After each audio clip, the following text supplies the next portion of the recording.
amakuru yacu kuri uyu mugoroba aribanda ku matora y'umukuru w'igihugu yabaye kuri uyu wa kabiri hano muri Leta Zunze Ubumwe za Amerika. Ibikorwa byo kubarura amajwi birakomeje.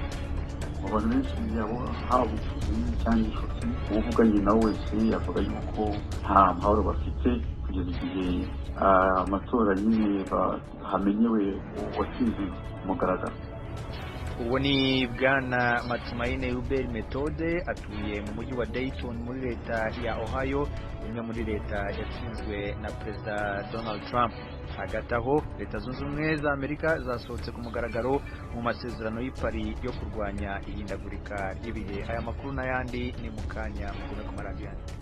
Ko nabivuze amakuru yacu y'uyu munsi turaza kwibanda cyane ku matora y'inahano muri Leta Zunze Ubumwe za Amerika. Abakandida mu itora rya Perezida wa Amerika bararyana isataburenge nk'uko bigaragazwa n'amajwi y'abatoye akomeje kubarurwa.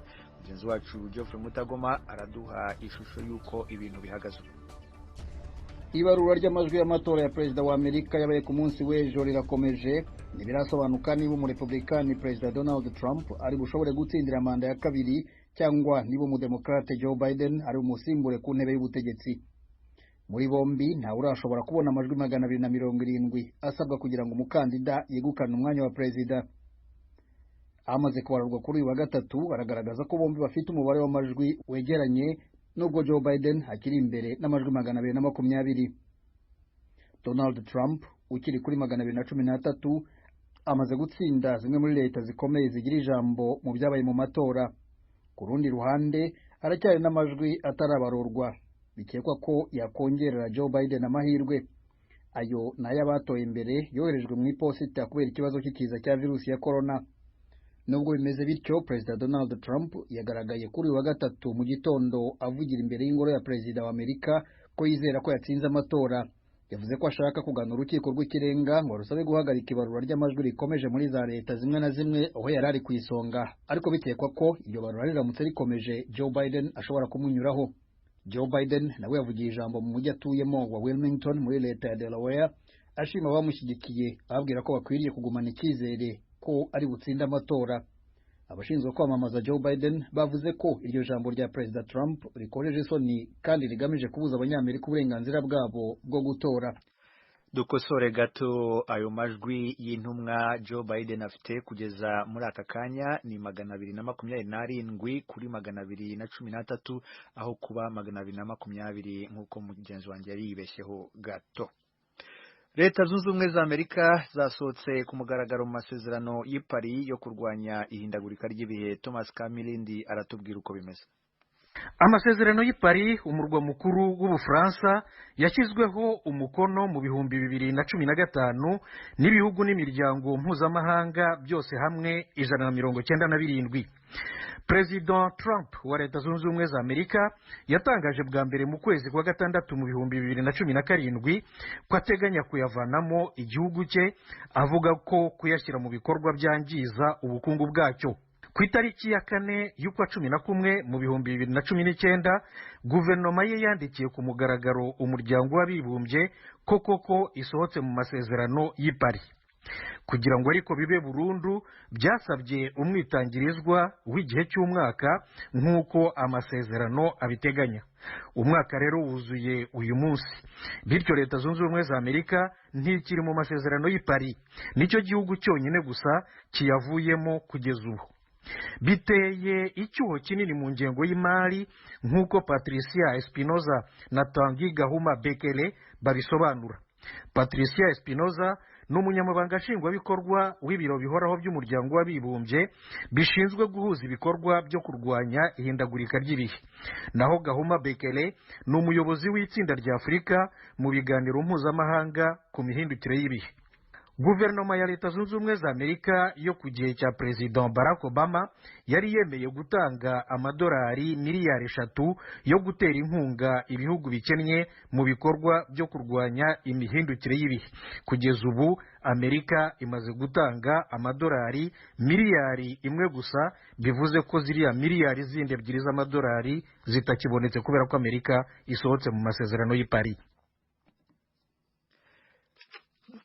Virusi ya corona yongeye mumbabarire polisi mu gihugu cya Cote d'Ivoire yagose ingo z'abayoboye abatavuga rumwe na leta. Mugenzi wacu Fidel Niyongabo aduha ibindi. Igipolisi cakikuje ingo z'abayoboye abatavuga rumwe na leta babiri ku munsi wa kabiri.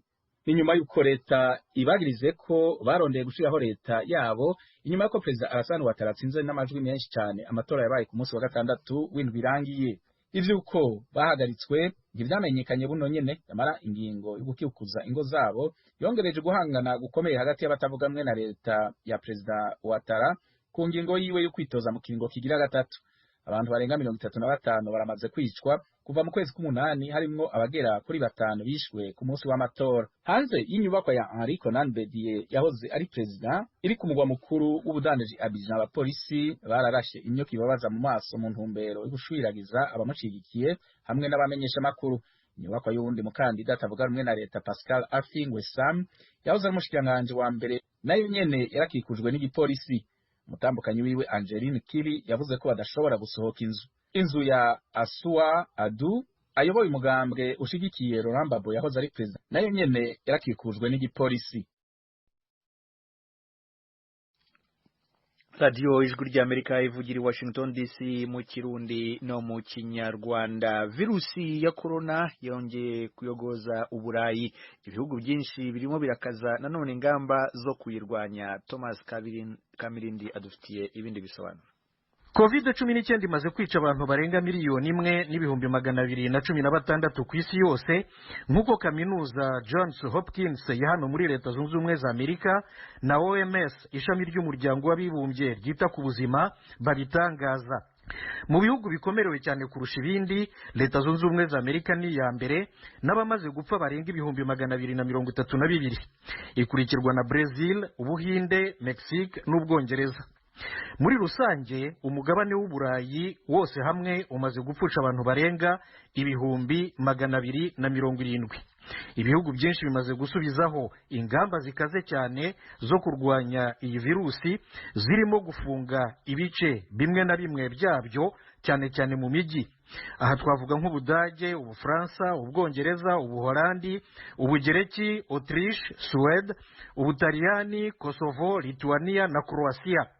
Uburusiya nabwo buratangaza ko abandura COVID-19 bakomeje kwiyongera cyane, ariko ko ibitaro byaho byo bikibashije kuvura abayirwaye bose nta ngorane. Mu Busuwisi guverinoma yategetse abasirikari 2,500 kwitegura kujya gutera inkunga ibitaro mu gihugu cyose. Ipari mu Bufaransa abana bo mu mashuri yisumbuye agera kuri 12 bakoze imyigaragambyo yo kurwanya icyemezo cyo gufunga byose mu gihe cy'ukwezi.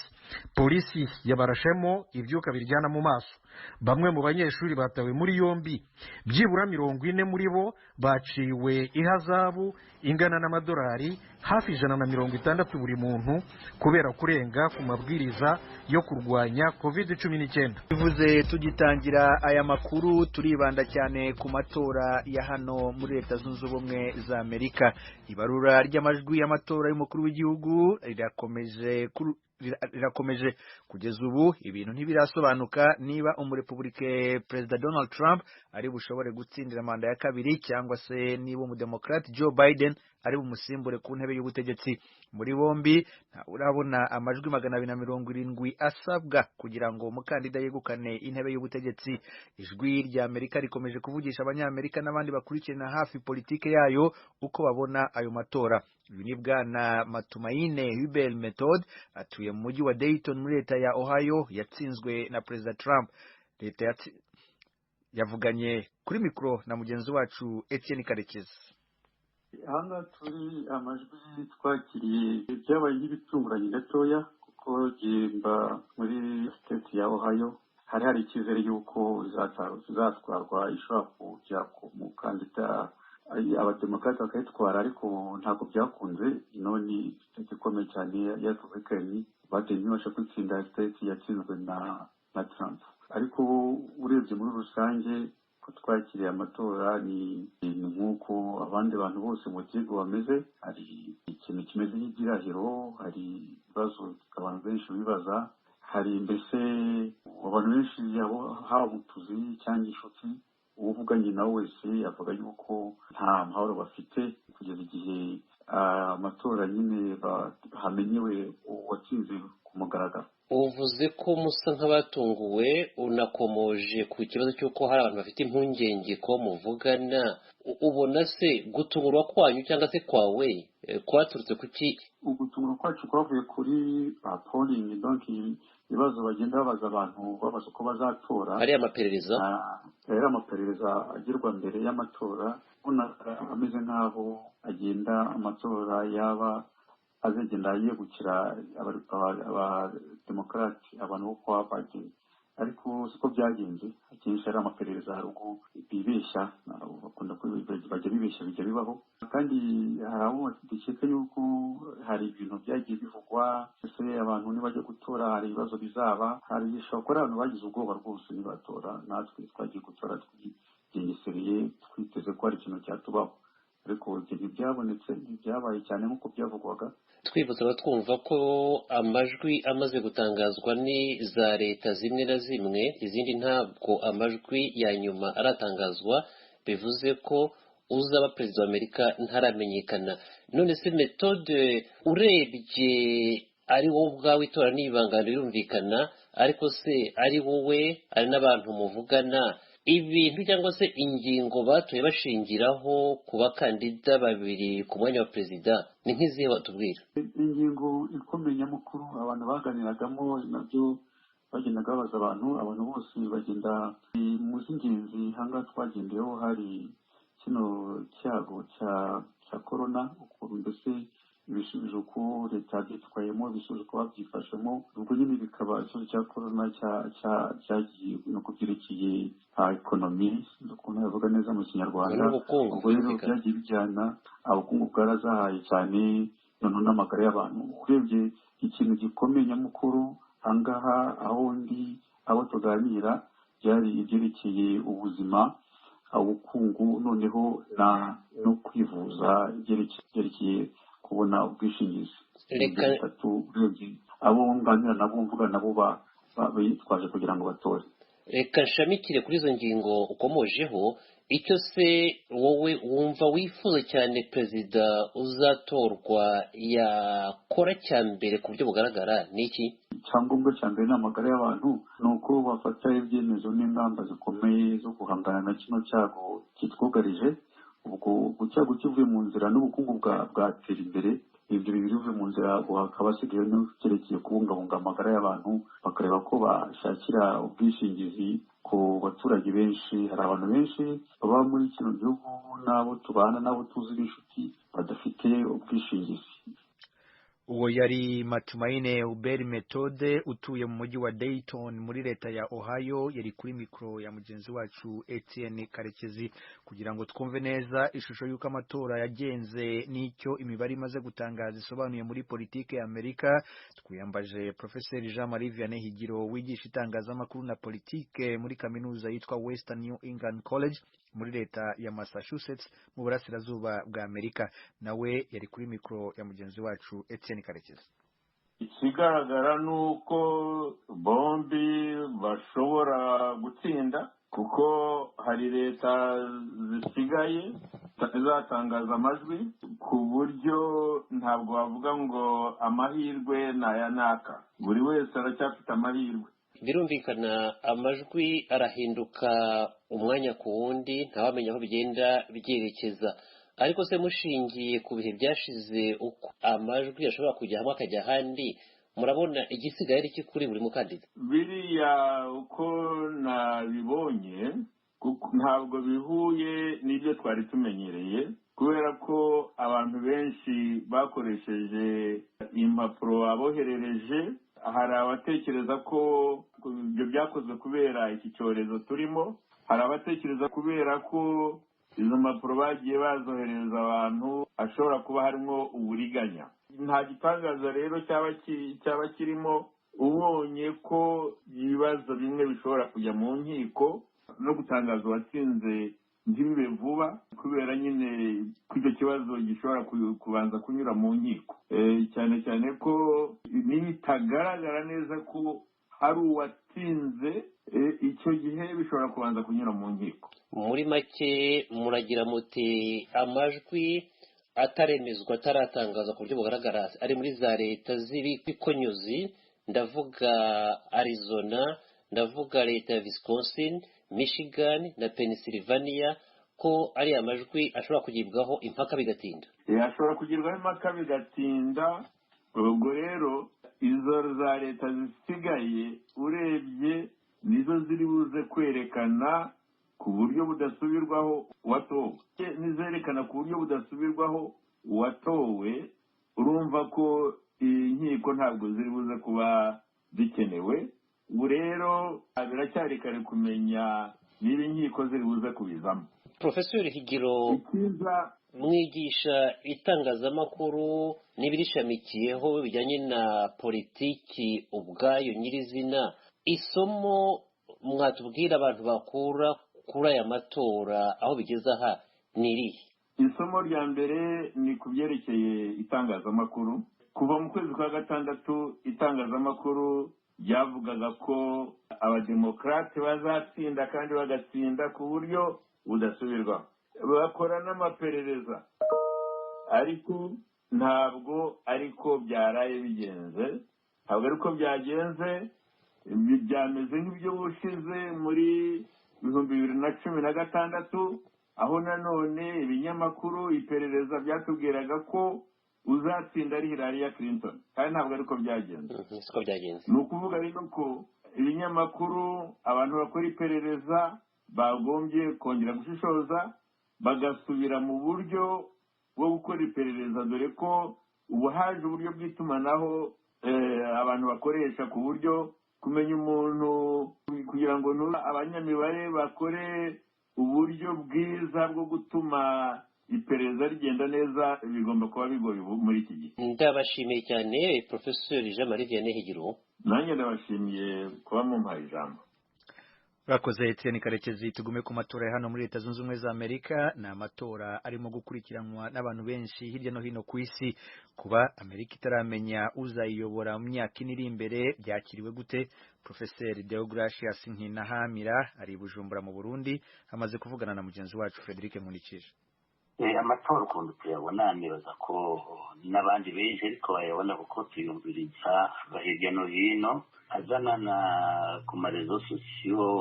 Urabona ibintu bikorera hariya byose urabona birimo ku munota nkagiye kuba mu gitondo pratikima nta kindi ndaba kubera nkunda etazoni cyane mugaze kubera narahabaye narahize no nante iyo naragumya agatima ka Amerika muko tuvuga ngo batogwa ndabazi mugabo systeme ndayumva, systeme de grands électeurs, systeme ya la vote du peuple, différence ndayumva.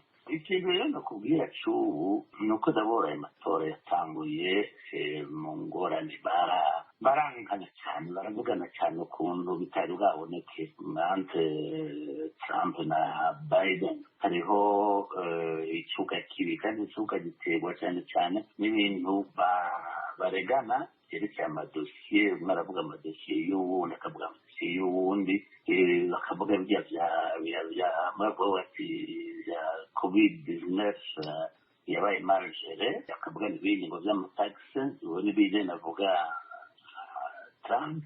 Amatarama nakavuga ati rero uri mu maskandali menshi, uri impliqué mu maskandali menshi muri Ukraine, muri pedofili, yo mu bintu by'abana, ibintu nk'ibyo. Nubwo urumva ni ibintu bikomeye cyane, ibintu bikomeye cyane bishobora gutuma uwutsinzwe udatoye amatora akarisika no gucaga muri byo. Turetse ivyo bintu nk'uko bivuze neza cyane bose bagiranije, ariko hariho n'ukuntu rero amatora muri Amerika uwayatsinze atamenyekanye ku munsi wa mbere nk'uko byahora. Nagira ngo bikigiye ko urabona hariho ukuntu amatora abwirizwa kugenda, kandi bakahita barashobora no gutanga inyishu kuri uwo munsi nyine w'amatora. Mugabo amarorezi mashake tayifise ukuntu yikomborta, nta esa nimwe yikomborta kimwe n'iyindi, imwe yose yadesida ko ivyumva. Alors ndaguha an example yo muri Florida bahereye guharura ku mavote barikosibona kadiri ry'amateste byacu nibyo bahereyeko, hanyuma baza gutangura guharura abantu baje gutora rutwa mugabo nko muri Pennsylvania par exemple ejo bahengereye amasaha ageze ku mugoroba baca bahagarika guharura umenga no muri Arizona n'ahandi urabona ko muri Florida par exemple Trump yatsinze Pennsylvania ari en avance no muri Arizona ari en avance je crois Wisconsin muri Arizona ibiharuro biguma bihindagurika justement ko mugabo bari hafi na hafi ariko izindi aho bagaritse hose yari imbere nicyo gituma hajya ku mugoroba aciye adekarara ko yatsinze aho bagaritse hose yarasanzwe ari en avance au niveau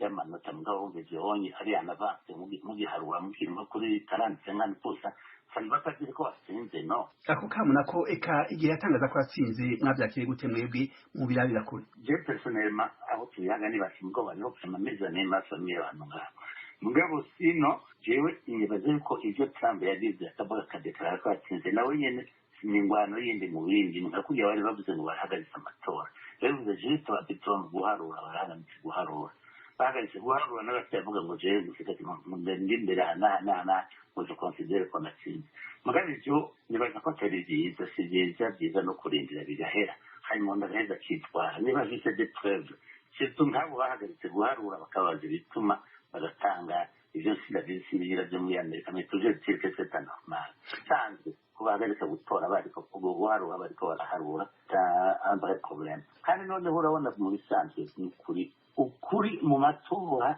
en politique c'est vraiment compliqué dans le monde entier mugabo twe twagize ko muri Amerika bidashoboka twatuzi ko ibyo guhagarika ngo iyo cyangwa batisha ibintu muri Afrika dans tout le monde cyangwa hanze guhagarika umuntu mbere kugira bibe n'ibintu bidashoboka ngaha muri Amerika kuko hariho abantu benshi babajejwe ico gikorwa cyo kuracungira none mu gusozera kuri ikiganiro ikintu mwibaza kizohava gishika muri amatora n'igihe muriteze ko muratije murabona ko uwatsinze amatora azotangazwa vuba oya ukuri cyembana bitazotangazwa vuba kuko hariho ikintu gikomeye bashizemo abantu bababo nka les démocrates barazise ngo uvuze 627 avocats n'ijana nasomye hanyuma na Trump arafise abandi bigiye mu by'amavoka urabona abantu kuja mu bakabura n'abagaharurira gute n'ibintu bidashobora kuboneka bashobora kumarinda byose bitaraboneka bikamara n'iminsi irenga mugabo ikibabaje cyane se nico nuko hariho bijya bya antifa n'abandi bashobora guperturba mpe kuko urabona hatari abantu babasutse na ndahane niyo problème yandi bantu hose mu gihe abantu bari kuri 50-50 babangabanganywe mu majwi usanga banganywe wese agira ngo natsinze akagira ngo natsinze abashaka n'umwe bagasutana n'ubundi abashigikiye umwe n'abashigikiye ubundi ugasanga bashobora kutana mu mitwe mu ngorane ariko narumvise neza yuko ngo babiteguye bagashyiraho la garde nationale iri partout dans toute la ville iri kuragereza kuzobikuraho Professeur de Gracias nkinahamira murakoze cyane rwose kuri aka kanya muri radio Ijwi ry'Amerika yego murakoze namwe urakoze nawe Frederic mu majyaruguru ya Leta Zunze Ubumwe za Amerika mu gihugu cya Canada nabo bafite uko babona amatora ya hano muri Leta Zunze Ubumwe za Amerika mu kanya mugenzi wacu Fidel Niyongabo amaze kuvugana n'umunyakanada Emmanuel Nkurunziza ufite inkomoko mu Burundi uyu ni umuhanga mu gusesengura ijambo abakoze ku ruhande rwacu amatora ariko araba mu gihugu kibanyi cya Leta Zunze Ubumwe tuyakurikiranira hafi cyane kuko nk'uko bakunda kubibona ko mbere bavuga bati iyo akamangu gateye kuba hari indiyano inkorora ishishika muri Afurika yo hagati twe natwe iyo Leta Zunze Ubumwe zikora natwe bakamangu karadufata bavunika tugacumbagira ni ukuvuga yuko ibera muri Leta Zunze Ubumwe turabikurikirana kugeza ukuntu tutaramenya uburyo gutahukana intsinzi biduhagarika ku mutima nk'uko benshi tubivugana babibona kuko ubwa mbere na mbere intwaro yahahora ibintu no kubivuga uko biri nk'ababanyi ba Leta Zunze Ubumwe turakurikirana ingorane ziri mu gihugu cya Leta Zunze Ubumwe aho benshi bidogera ubutegetsi bwari buhasanzwe ubwira abashyigikiye uwahoze atwara ubu uko agitwara Donald Trump bagira bati ahubwo niho twisubira gufata mu minwe igihugu cacu mubona kiriya kivugo kibagendera kati let's make America great again we yabagira ati tugomba dusubire kugira igihugu gihangana nk'uko twahoze twebwe rero tukaraba uko guhangana nk'ubatanu umwe aratsinda uwundi nk'uko ari ikimenyamenya c'uko bwa mbere na mbere bwa bundi ibivugwa mu binyamakuru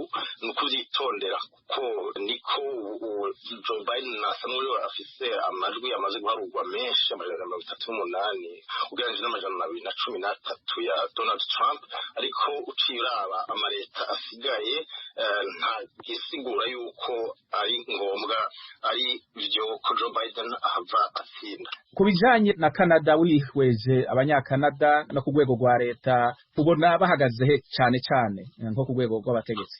Muri Canada abenshi bifuza ko hahinduka intwaro, ivyo ni uko benshi bameze, bituma navyo bikaba bivuye ahanini n'inkurikizi z'intwari yasanzwe ya Donald Trump. Mubona yuko Canada yakiriye impunzi zirengeye z'abantu bahunga intwaro ya Trump, co kimwe n'abanyamahanga bari basanzwe bari hiyo Trump yagomba kwirukana badafise ivyangombwa. Hakaba kandi nuko muri Canada ku rwego rw'igihugu cose federal government, igihugu gitwarwa n'umugambwe wo ibubafu uko bavuga abalibero, uretse intara zimwe nk'itwayemwe ya Ontario yitwarwa ahubwo n'abagenda kuvyimura vya kera kujya kw'aba conservatives, donc ari bo ndetse n'abarepublika mu murwa kwa Trump. Akaba rero tuzi inkurikizi igihe bomwongera ikiringo, tuca tumenya imigambi twebwe ino isanzwe ibabaje igoye abanyagihugu, aho mu ntara nk'iyavumbereyemwo ikibazo cyo kwigisha abana, kugabanya abigisha no kugomba kugabanya amahera yo kuvuza abanyagihugu. Ivyo bikaba biranga intwaro za droite, no kuvuga ko ico kituma tubikurikiranira hafi, ari naho abenshi bifuza bati kuri ubu agatwara Joe Biden hari bija guhinduka. Muri make mu kurangiza ku vyerekeye akarere ka Afrika, muragakurikirana akarere ka Afrika n'imigenderanire afitaniye na Amerika, mwibaza ko Afrika yiteze iki uzotsinda kuri aya matora? Ibibona gute ku bwanyu, amakuru mufise muri make cyane? Abanyafrika bahanda kurikirana hafi politike muri Afrika. Abanyafrika babifata cane cane agira bati harageze turifuza ko turonka umukuru w'igihugu abantu agaciro kababereye. Nivyo hari ibihugu nka bingahe usanga biheruka koroherwa ku ntwaro yiwe n'ibyaronse imigenderanire bitari bisanganywe. Ariko ku rundi ruhande hariho nk'abarundi nka Jean Kabundi akurikiranira hafi ivy'u Burundi, nibaza intwaro zahitiye z'abarepublika canke z'abademokrate ingene bifashe ku kibazo c'injane zari mu Burundi. Umuntu aribaza ati bikabandanya intwaro ihari bizogiranira imigenderanire yihe? Kuri ubu niho hatsinda Joe Biden azoba acahindura ingene yahora imigenderanire y'u Burundi na Leta Zunze Ubumwe zari zifashe, azokorohereza n'ivyo canke azokomeza ibihano no kugorana kwari kwasanzwe. Nimwe n'ivyo umuntu ashobora kwibaza. Arakoze Bwana Emmanuel Nkurunziza, ni umunyakanada ufite inkomoko yo mu gihugu cy'u Burundi, yaganiraga na mugenzi wacu Fideli Niyongabo.